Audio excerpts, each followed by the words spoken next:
une question qui m'a déjà été posée plusieurs fois par différents publics, PO, équipe de dev ou des personnes dans d'autres équipes qui veulent mettre en place Scrum, c'est savoir qui doit passer les PBI à Done. Alors, lors des développements, les équipes de développement vont réaliser un certain nombre de tâches, mais en daily meeting va se poser la question à quel moment toutes ces tâches, une fois que toutes ces tâches sont finies, peut-on passer à Done et qui doit passer le PBI à Done. Alors, on a plusieurs acteurs, on pourrait se poser la question qui peut le faire. Alors, déjà, premièrement, le Scrum Master. Eh bien, le Scrum Master, non. Le Scrum Master, lui, il a un rôle indépendant, il est le servant leader et il est là pour aider, mais il n'a aucun rôle de décision. Il est au service des équipes. Donc, pas le Scrum Master. Alors, on pourrait se dire aussi Product Owner plus Dev Team. Alors, oui, mais le problème, c'est que ça oblige à faire de la synchro. Donc, il va falloir faire encore des points de synchro, des réunions.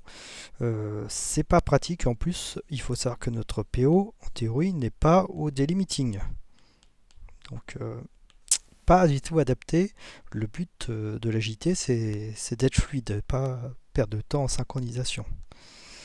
Alors après, il nous reste qui? Le Product Owner et la Dev Team. Alors on pourrait se dire, le Product Owner, c'est un bon candidat puisque c'est lui qui gère le produit. Alors ça va poser un problème si c'est le Product Owner. Parce que votre bundle chart, qui est votre unique indicateur de progression de votre sprint, doit être constamment mis à jour. C'est votre indicateur de progression de sprint. Le problème, c'est que le PO n'étant pas présent au daily meeting, votre bundle chart ne sera jamais mis à jour. Et on pourrait se retrouver dans une situation, comme on peut le voir ici, ou alors il faudrait que le PO vienne au daily meeting. Mais on pourra en parler dans une autre vidéo, mais le PO n'a pas à venir au daily meeting. Donc pas très adapté non plus. Donc il nous reste qui? Il nous reste la Dev Team. Mais ça pose problème parce que un product backlog item, c'est un élément métier, c'est pas un élément technique. Donc on voit bien, on est sur un élément qui est un élément métier, pas forcément adapté. Mais on sait que la Dev Team, elle est responsable du sprint, alors que le PO n'est pas responsable du sprint. Donc on a d'un côté quelqu'un qui aura la légitimité pour valider un PBI, et d'un autre côté, on a quelqu'un, le PO, qui n'est pas responsable du sprint puisque c'est la Dev Team. Donc comment est-ce qu'on peut arriver à résoudre ce problème de savoir qui va pouvoir valider et surtout pouvoir valider tout le temps les PBI pour les passer à Done afin que notre bundle chart soit toujours à jour. Sinon, l'équipe de dev ne peut pas savoir où elle en est. Mais il y a une solution à ça. C'est cette solution, c'est le Definition of Done. Alors pourquoi est-ce que le DOD, Definition of Done, est la solution à ça? Alors pour rappel, qu'est-ce que la Definition of Done? Le DOD, c'est le contrat, ou c'est le... J'aime pas le terme de contrat, mais c'est l'ensemble des éléments listés qui permet de définir quand est-ce qu'un PBI est fini. Alors fini au sens, moi je pourrais traduire en une phrase, c'est ça peut finir en prod demain. C'est-à-dire on peut mettre en prod et c'est utilisable par le client. Donc à chaque équipe de définir sa DOD, je ferai une vidéo sur le sujet, ça mérite une vidéo juste pour ce sujet-là. J'avais fait une vidéo sur le DOR, Definition of Ready, je crois que c'était la 5e vidéo que j'ai fait, la numéro 5. Alors, qu'est-ce que dit le Scrum Guide sur le DOD? Eh bien, il dit que lorsqu'un élément du backlog produit en incrément est décrit comme fini, tout le monde doit comprendre ce qu'est le fini. Justement, c'est ce consensus entre le PO et la Dev Team pour savoir qu'est-ce qu'un élément fini. Donc les membres doivent avoir une compréhension commune de ce que signifie que le travail soit complet.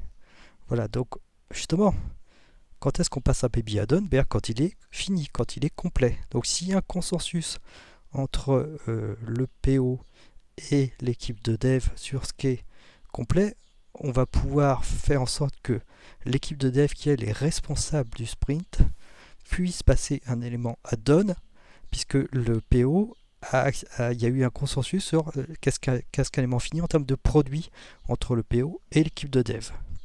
Donc comme c'est dit dans Scrum Guide, la definition of done est utilisée pour évaluer si le travail est terminé dans un incrément produit.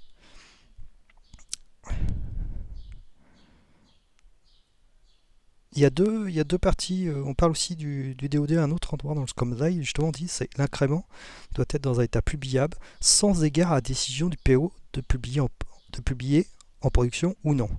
Justement, quand on a découplé de la mise en production, le DOD doit seulement dire qu'une chose, c'est que c'est finalisé et c'est publiable à tout moment en production.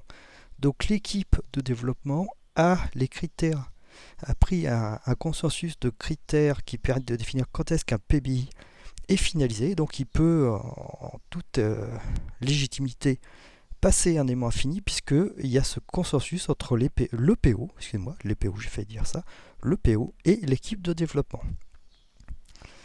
Alors oui, on verra justement DOD par l'exemple dans une autre vidéo parce que ça prendrait pas mal de temps. Alors, donc, qui met les baby add-on, justement, c'est la dev team. Et l'idéal, c'est lors du daily meeting, voire même en pleine journée si,